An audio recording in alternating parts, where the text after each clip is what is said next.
There are some people who actually like to be bumped, who actually book full flights in hopes of getting a free ticket and a free ride. And there's two different ways. You can be voluntary, in which case they ask for volunteers and offer you a $200 or $400 voucher or similar, or it can be involuntary. If no one accepts the offer of the free ticket, then they're going to select someone, and it may be the person that arrives last, or maybe the person who doesn't have a frequent flyer number, and in that case they have to pay them a considerable amount more.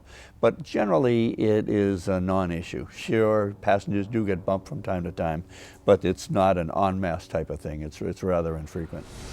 Most airlines will overbook flights in some cases, won't they? Yes, and it all depends on the mix of passengers. If you've sold 100 passengers all on non-refundable fares, you're probably going to get 95, 96% of them to show up. But if you've got a lot of passengers, say business people, that are fully refundable fares, well, you might have only 90% show up. So you have to look at what type of ticket people purchased, what the history has been, in order to decide who is actually going to show up. And if you're over-optimistic on your no-shows, you're going to get burned. It's probably a pretty good formula. They've got it figured out and calculated how many to expect. Yes, indeed.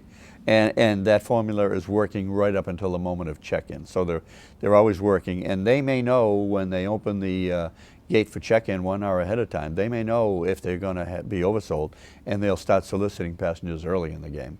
And believe me, sometimes when they get volunteers, these volunteers are very disappointed when they get the ticket back and are told that they don't get the free trip. Please get on the plane.